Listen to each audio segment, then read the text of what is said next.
Hey everyone, welcome back to another video. Today I'm going to be doing my transfer window grades for every single team that made changes in VCT outside of the Chinese leagues. So we're going to go through every team in Americas, teams like Loud, NRG, everything like that. Teams in EMEA, like literally nobody, I don't think, made any like player roster changes or anything like that. I could be forgetting about something, but I'll still talk about it even if they did. And teams like T1 and Pacific who just picked up stacks. So I'm just going to go through what I think about pretty much every team that made changes. We'll go through some minor changes at the end, like some players getting released or some coaches getting removed/added. So stay tuned for that. And I'm going to be doing a ton of content leading up to the second split of all these international leagues. Going to be doing my power rankings, predictions for week one, all that kind of stuff. So stay tuned for that. And yeah, let's get right into it. So we're going to start with our first of three Brazilian teams making changes. We're going to start with Furia, who swapped out, I think it was, Xandi for Conan, which I think is a pretty good change. Now, I don't think it's going to be a one-for-one role swap. I think they're going to swap some people's roles around into what I ended up settling on here with MW on Duelist, Xandi on Flex is how I'm going to choose to pronounce it. If it's Xand or whatever, you can correct me in the comments. I'm not like that hard stuck on it. But Xandi on Flex, Naswar on Initiator, Khalil on Smokes, and then Havoc on Sentinel. That is what I'm assuming these roles are gonna be. I could be wrong. There could also be information out there that disproves this. Again, let me know in the comments below, and I will accept that. I guess I don't know. But yeah, I think the big thing with this team is finally just getting Conan out of the team. He wasn't calling anymore. He wasn't fragging. Like, he really wasn't doing anything. And it kind of felt like during the split, he was kind of a placeholder to then get somebody else for the next split. I think what their plan was going to be to get Pancada as well. And then it would be this roster, probably minus Havoc plus Pancada, and then moving Khalil back to Sentinel, where he was playing last split, which I think is a pretty good roster, but then Pancada got stolen by Loud. So I'm going to give them a B plus here, just because I think getting Conan out is really good. Xandi is a nice flex player, but I don't know how much Viper he can really play. We're going to have to see that. He's going to have to prove it. That was a concern with Heat for me, but I think it was Klaus. Wait, who played the Viper for Crew? Did they just not play it? It's been so long since I've seen Crew play that I just don't remember. Yeah, it was Klaus playing the double smoke Viper. Okay. Yeah, and he was good at that. So I think maybe Noswar could be good at that, but he really hasn't been in the past either. And then also, I just like Havoc moving to Sentinel. I think he's been the best on that role. I really believed in him in the offseason. I still think there's potential here. I want to see them keep trying to support him, but you just got to face it. He has not been good so far. So B plus for Furia. I think that's pretty fair. And yeah, moving on. And then we got some huge changes here for Mibr, bringing in 3 new players in Pala, Richstein, and Liazi. I really like all the signings that they made. I like all 3 of these players. I watched Richstein in Challengers last year when I was doing a bunch of scouting for my my rebuild videos that I do at the end of the year, where I go through and I pick out players who I think would be good for teams to sign and just rebuild every team and kind of do what I would do with their rosters kind of thing. So I mean, if you're interested in that, like, subscribe, stay tuned for that. That'll be after champs, but still, I think some of my best content, honestly. But we have Richstein, who I thought was pretty good. Paula, who I've watched in a little bit of tier 2 this year, the little bit of Brazilian that I've watched. And then I thought Liazi was actually fairly okay for Furia at the beginning of the year, but wasn't like amazing. We'll talk about him a little bit later in some other context. But I do like Artsy moving over to what I'm assuming is going to be Sentinel. If he's playing Flex or Initiator, it would push either Mazine or Richzine into Sentinel, which I wouldn't like as much.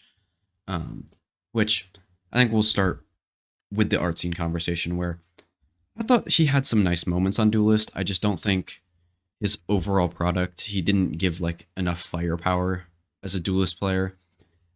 And I think that'll be solved moving him over to Sentinel, where his mechanics are pretty good. I don't think he's good at being a duelist.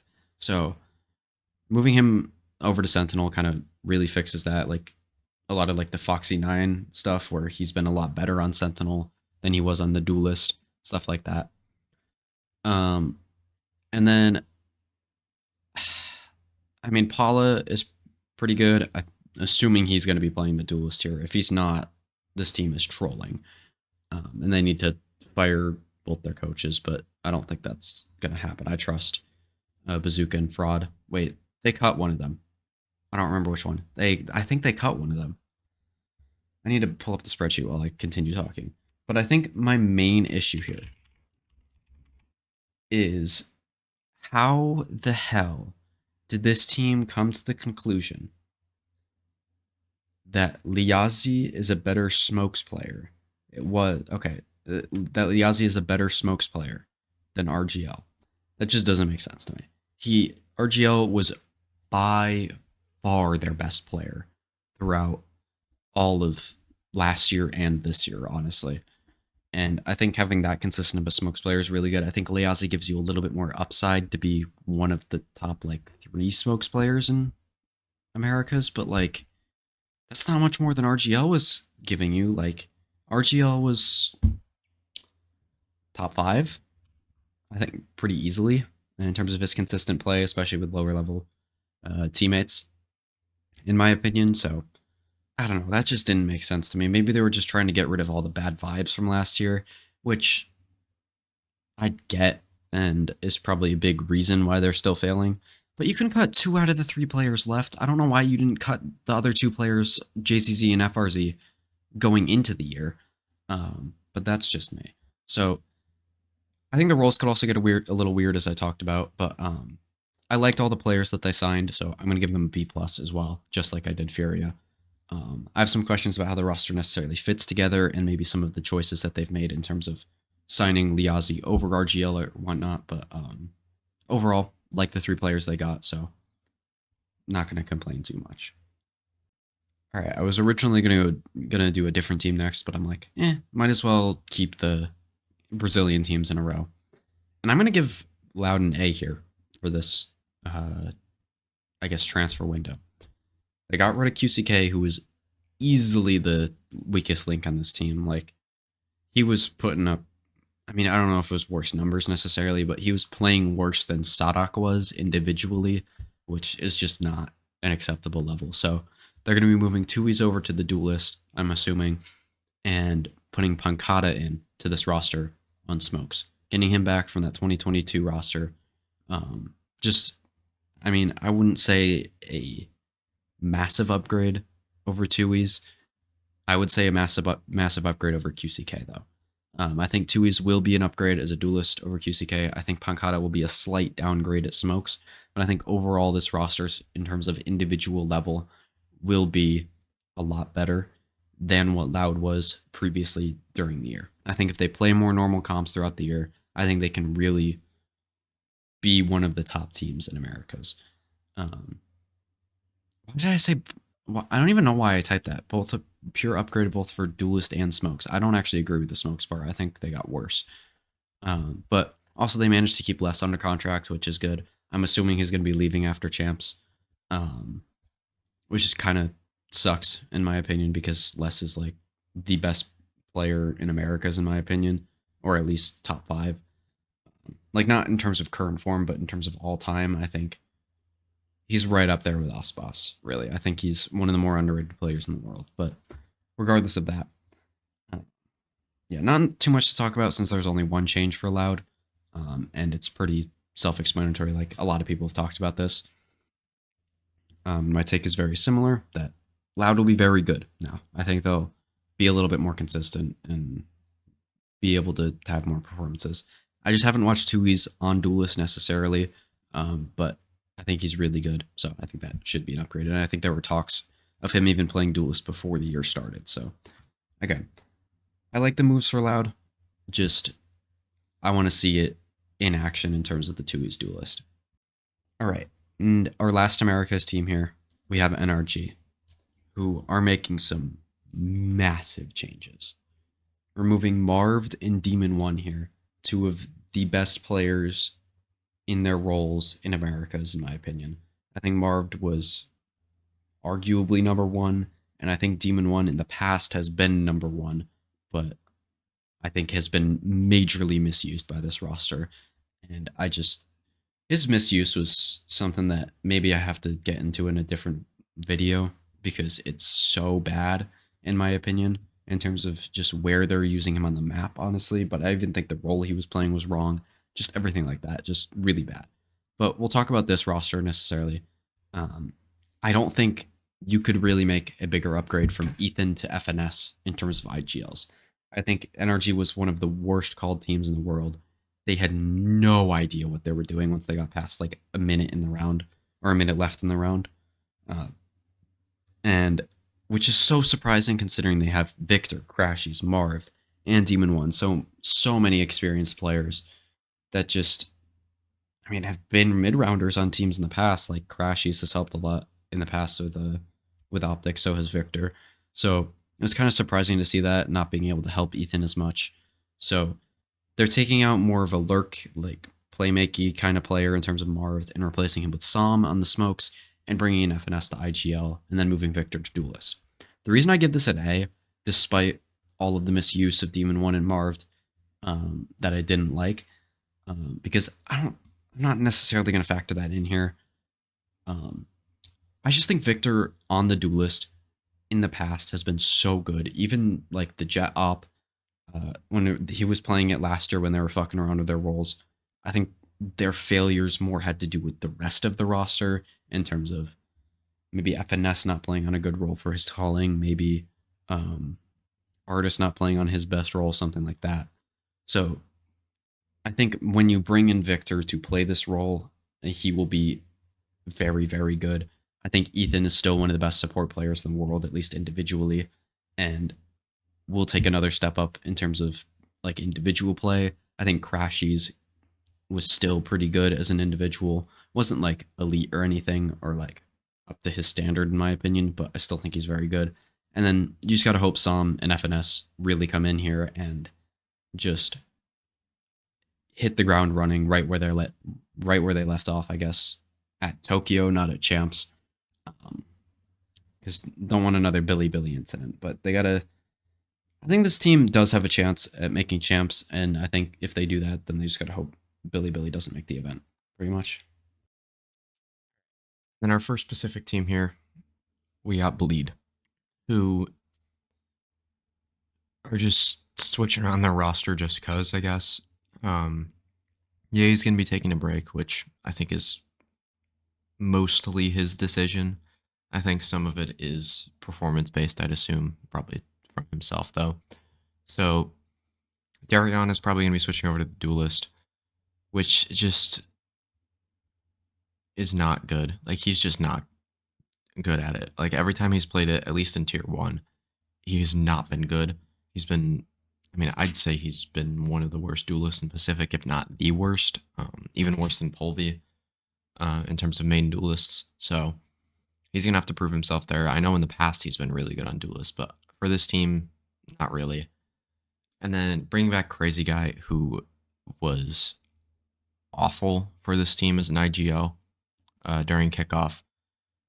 I think he was better during like the Ascension and Tier 2 run. So I'm okay with him getting another shot here, really, but yeah, he was not good in the past, so there's heavy skepticism from me. And even if Scary is gonna IGL, then that's still bad. So I don't know. Just a terrible roster. I'm gonna give it a C just because like I think Crazy Guy could be a good player, might be an okay IGL, but this is not going to work out. Like, this team is still going to suck. They're going to just coast the rest of the year, probably completely reset their roster when it comes to this offseason. And yeah, just kind of sad for this team. Now, we're getting to what is probably the worst move of the entire transfer window, is moving Stacks off of DRX and bringing in Flashback, who is a great player, which is the reason why I'm not giving this an F. But Foxy 9 was so, I mean, maybe not so much better, but he was so good on Sentinel, and I think he was better than Flashback was on that role. will be better than him on flex as well. So it's not like you're going to move flashback to flex. Not that Foxy was even good at that or good at the duelist, but I think he was really starting to find his footing as a tier 1 player on the Sentinel role. And I think bringing in a player to kind of mess with that is kind of not great. And at the same time, bringing, or I guess not bringing in, but moving Bane over to the IGL role and more of a hard initiator like Sova and Fade role, like what Stax was playing. So I don't know. I also thought he was pretty good at the Omen when they played that double controller stuff with Mako and the Viper, but maybe that's just me. Maybe he'll move over to Viper. I think it'll probably be Foxy9 though on that Viper role. I just this team will still be one of the better teams in Pacific because it's DRX, but they're not upgrading here. Like Flashback is fucking with their roles. He's a downgrade on the role that he is playing. And they're switching IGLs midseason to somebody who has never IGL'd before, especially in a region like Korea where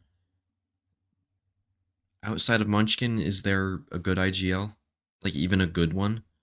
Because I don't think Carpe's a good one. I don't think actually I thought Zeta was okay, to be fair, but he retired. So he doesn't count anymore. I think Stax was a good IGL, but he's not going to be doing that anymore. Like he doesn't want to IGL. So I don't know. The team just in a odd spot because you really can't cut any of these players because they're really good, but you can't be making moves like this one. I really don't agree with this one from DRX's point of view, which is why I'm giving it a D plus. And now we'll talk about the player that did get cut from DRX. And I would have given this an A, but they're going to be running a 6-man roster at least for this split, which I kind of bumped it down to like a C when I saw that, but then I realized it's probably going to be something like what Talon did last split, where they slowly work Stacks in on every map, which I like. Um, I think Stacks is a firepower and just like general like util usage, I guess, upgrade over Carpe, who was not good on that role. And since they're doing a 6-man roster thing, I'm assuming Stacks is not IGLing and it will be accurate. Uh, but I think it'll end up being an upgrade eventually, no matter how good Stacks ends up being as an individual. Uh, Maybe Carpe has time to prove himself for another team, but I think Stacks overall will just end up being the player for this team uh, down the line. So I like some future building for T1, but I'd also love for them to just get like just get better now so they can maybe make a run at champs and be really good at champs. So I don't know. That's just me. I understand wanting to future build a little bit, but again, I just prefer them to try to win now when they have this good of a roster instead of trying to hedge their bets a little bit while by having like a 6-man roster with Stacks and Carpe. That's just not my favorite thing. All right. Now on to Team Secret, who I'm going to give a C plus, mainly because I don't know a ton about the players that they picked up, and maybe there could be some role stuff. I thought 2GE was a fine player for RRQ whenever he was playing last year, or when he stepped in for the one game this year. I didn't think he was like an incredible player or anything, but mostly just did his job and was solid. Wild Oreo, while he's a great name, um, doesn't have much experience on Smokes or Sentinel. His main stuff is playing Viper, Raze, Sky, Sova, that stuff, kind of like what Jesse slash Envy do. So if he's playing either one of those roles and the other one is swapped over to Sentinel, maybe if it's Jesse, then I'm fine with it. But if it's Envy moving over to Sentinel, I really don't love that. I thought he was insane on Flex. So the roles could get a little bit weird with this team, but if Wild Oreo plays Sentinel and is good at Sentinel, then it'll be a pretty decent move. I just don't know exactly what that will be. And also, I don't know a ton about Wild Oreo. So if you know what he's going to play, drop that in the comments as well. Um, I, and again, I think Wild Oreo could be similar scenario to what NDG was, where he played a lot of smokes and initiator for his other teams, and then came in here and played Sentinel and was kind of eh. I also think these moves, multiple, came in a little late. If anything, like I would have done it after kickoff. Like once you started to get down the line in stage 1, you could see them starting to improve. Like Borkum was getting to a really, really solid point where I thought he was actually performing pretty well. NDG was kind of up and down more so, but I think Borkum more consistently improved throughout the whole split, which was why it was kind of weird to see this team make changes now. I think you either should have made it after kickoff or going into the next year. So like after split 2 or after champs, depending if they make it. So just a little bit of a weird move, in my opinion. This team hasn't necessarily shown that they can really or that they really have made the best decisions in the past in terms of picking up NDG and keeping Borkum going into this year. Just 2 weird moves, in my opinion, still. Like, maybe not necessarily picking up NDG, but more of, honestly, I think Dubstep was a really good player for them, and I think they should have figured out a way to integrate him in this roster. Maybe put him on smokes, which he's playing in tier 2, and he's actually really good at it, or something like that. But I don't know, I'm just kind of yapping to this point. I'm giving them a C+ just because I don't know a ton, but also I don't like the process for a lot of these moves. And also they removed the Warbirds, which kind of moved it down from maybe a B-, what it could have been. But yeah, C+ here. I really don't like this. And then our last Pacific team, since there were so many teams that made changes, you have RRQ bringing in Monyet, which, I mean, duh. Like, like you can't pass up the opportunity to get Monyet, world-class player, whether he's playing the flex or the smokes. I'd rather him play the smokes here for this team. I still think he was better on that than what he played for Paper Rex. But if he ends up playing that more like flex style role that he played in Paper Rex, which he didn't really play flex, he played like Omen and Raze pretty much. Maybe some other stuff. He played, let's see, he played Omen Raze. He played Omen Raze. I'm just going through his past games. Omen Raze, Astra Raze, Omen Raze. Like, you go down the line here for a lot of these teams, or a lot of these games, not teams, and it's just him playing Omen or Raze.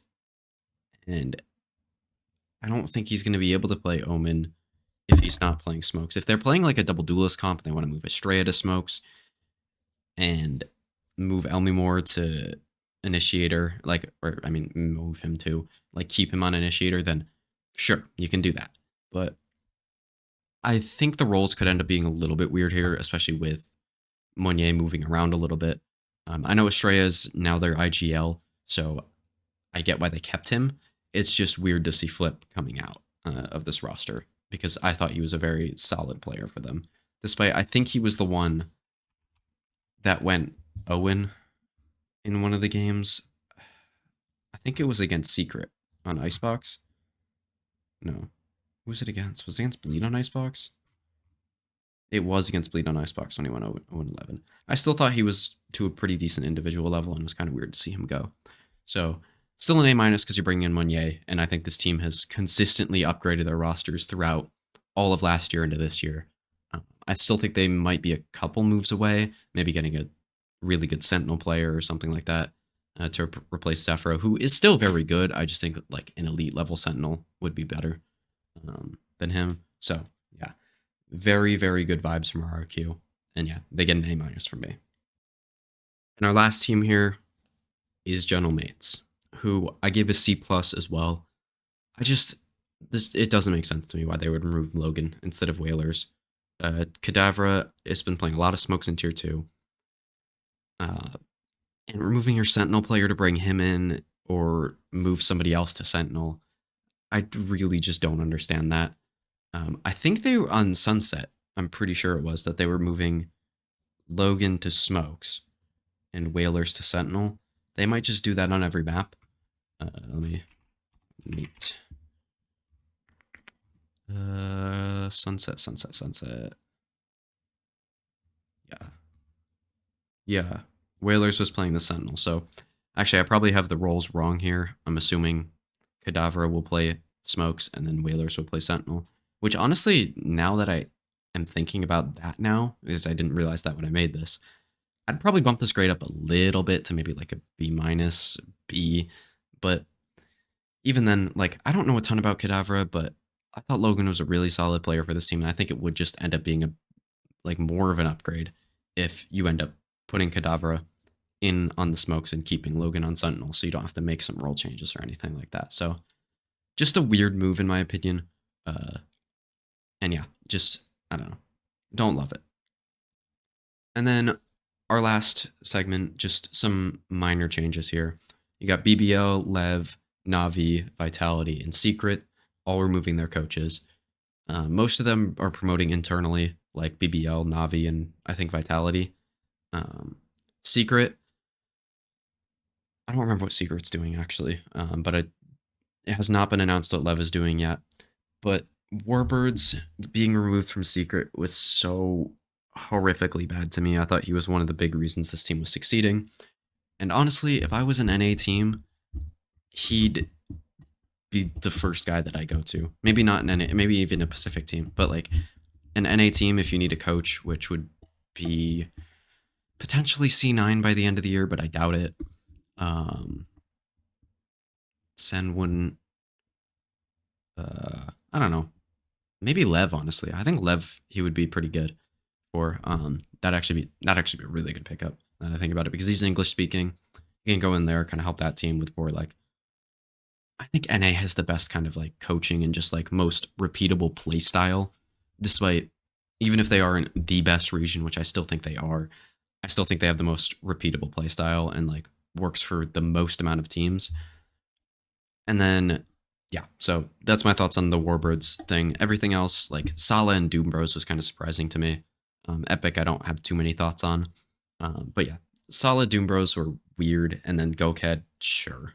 Like, I don't know. I don't. I don't have a ton of thoughts on these removals and signings, but I think the one that I do have strong thoughts on was Warbirds, and I thought he was really good despite being removed here, which kind of sucks. And then Talon removing Lene, kind of going a full 5-man, which I think is a lot better. And then Benkai is going to be the IGL for global instead of Russ, which I think is actually a pretty decent upgrade for them. So good on fucking global for making that change. And yeah, that's it for the video. Let me know what you guys thought in the comments below, and I will see you guys in the next one. Peace.